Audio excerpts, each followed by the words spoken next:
So mga sangkay, may malaking pasabog ngayon na dapat po malaman ninyong lahat.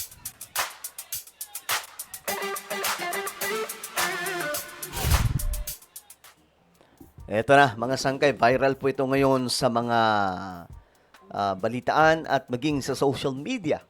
No, may bagong pasabog ngayon, pag-uusapan po natin. Bago tayo magpatuloy, sa mga hindi pa po dyan nakakapag-subscribe sa ating YouTube channel, makikita nyo po yung subscribe button sa baba ng video na to. I-click nyo lamang po yung subscribe, i-click ang bell, at i-click nyo po yung all. Sa mga nanonood po sa Facebook, syempre, i-follow nyo po yung ating Facebook page. Okay, guys. Ito ang balita ngayon. May update tayo na malupit. Nagkaroon po kasi ng breaking news. Ito pakinggan po ninyo. Baka magulat kayo, bigla na lang kayong damputin sa kalye o di kaya yung mga anak nyo. Ito na, pakinggan nyo.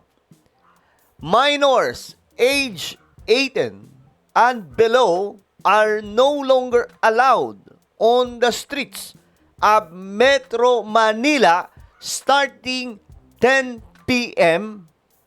The Philippine National Police and the Department of Interior and Local Government announced on Monday, today, mga sangkay, for Safer Metro Manila Plan. Yan na Pakinggan nyo mabuti. Ito po yung pasabog at hihimay-himayin po natin ito mga sangkay. Kasi para po alam ng lahat, no? Para hindi po maligaw ang lahat, no?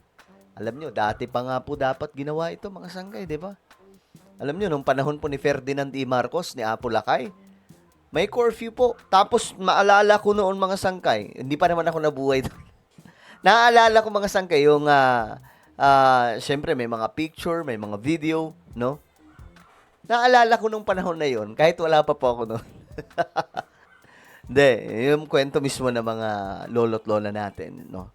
At maging tito at tita.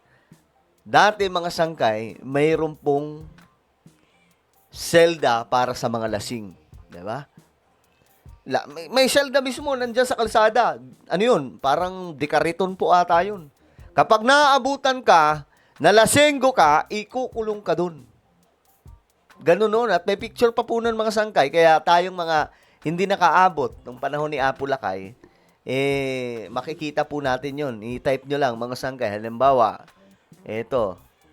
Type lang natin. Selda ng mga lasing. Selda. Ito, wait lang. Selda ng mga lasing. Ayan. Ito noon yon mga sangkay ang meron.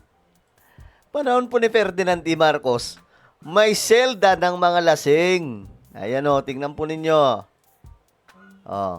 Ayan sikat na sikat po yun dati, mga sangkay dapat noon pa po ito ayan dekariton po yan. Kapag naaabutan ka, na talagang namang gumegewang-gewang ka at amoy alak, ayari ka, dito kay papasok. Kasi noon, ang peace and order, maayos. No, ito nga ang nakikita kong kailangan ngayon sa Pilipinas 'Di ba, mga sangkay? Ngayon, ito na, diretso po tayo sa balitang ito. Kapag hindi nag-aaral o nagtatrabaho, kailangan proof of employment or education na nag-aaral sa oras na yun. Napauwi kayo, bawal na kayo sa kalye after 10 p.m. Ayon po kay Secretary Rimulya. Ito pa, isa pa sa bawal. Pakinggan nyo Aside from this, authorities will now prohibit drinking and gambling on streets. Ayos to mga sangkay.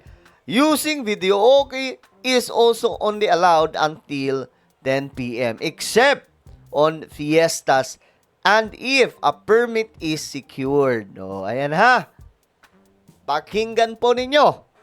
Itong permit, kinukuha din naman po ito sa barangay, di ba? Parang kuha ka ng permit sa barangay, may birthday.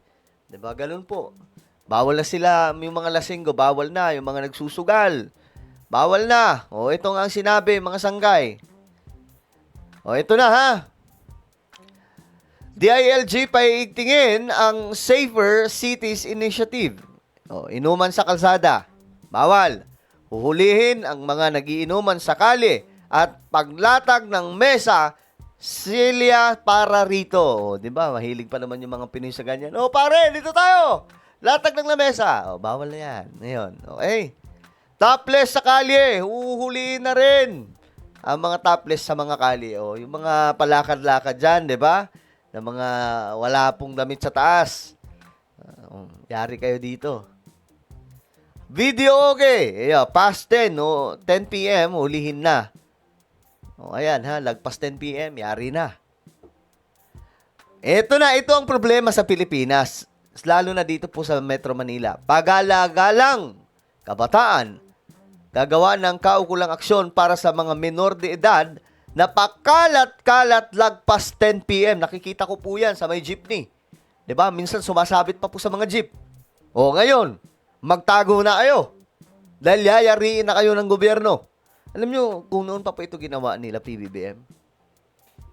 Kung noon pa ha, yung pagpasok po mismo ng kanyang administrasyon, doon po talaga siya kung na-implement ito, guys, sigurado ako, hanggang ngayon, yung ratings ni PBBM ay mataas pa rin. Ito, real talk lang mga sangkay. Kasi, ito yung mga pangmasa na mga dapat ini-implement. Kasi ito yung yung peace and order natin sa Pilipinas ngayon. Medyo talaga Sorry to tell you guys. Lalo na nung nung nawala si Torre. Medyo may problema mga sangkay, di ba? So, sana,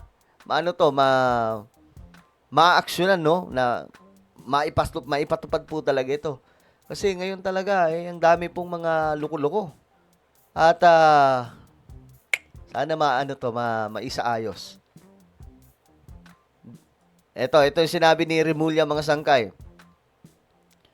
Pag kayo inuman sa kalye, huhulihin namin kayo. Binigyan din ni Department of Interior and Local Government, ang haba naman, DILG na lang, Secretary Remulla, na ipinagbabawal ang inuman sa kalsada. Sabihan ko ang lahat, sabi ni Remulla, pasensyahan tayo. Pag kayo nag-inuman sa kalye, huhulihin namin kayo, saad ng kalihim sa isang press conference. Bawal na ang maglatag ng mga silya at mesa sa kalye. At mag-inuman, doon nang gagaling ang number 1, away, number 2. Ayun na, mga sangkay, number 2. Ay, nako. Buti naman at sana ma-implement po ito kasi baka mamaya hanggang bibig lang, iyari na naman tayo dito. Diba? Ito, sabi dito mga sangkay, yung mga nagyayabang dyan paglasing. Yun na, yung mga mayayabang na mga lasinggo dyan. Diba? Gamo ng away kapag lasing na. Huwag na kayo pumorma kasi uhulihin namin kayo. Yari kayo dito, yung mga lasing pala huhulihin na.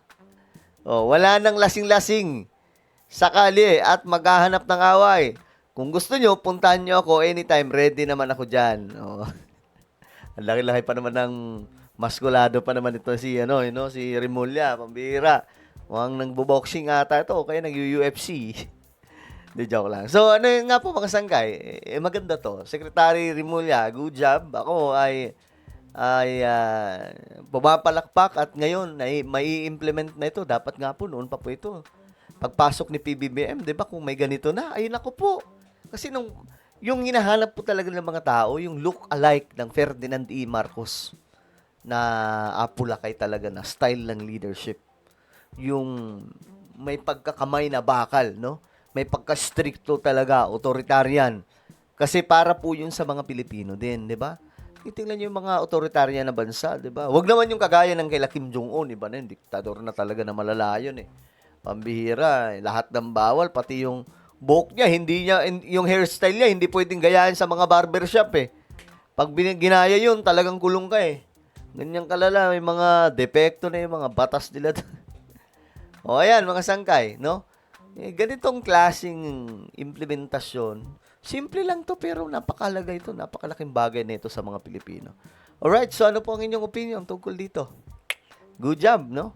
Comment down below. Meron tayong YouTube channel. Ito po ay Sangkay Revelation. Hanapin nyo po ito ngayon sa YouTube. Kapag nakita nyo na, i-click nyo po yung subscribe, i-click ang bell, at i-click nyo po yung all. Ako na po yung magpapaalam. Mag-iingat pong lahat. God bless everyone.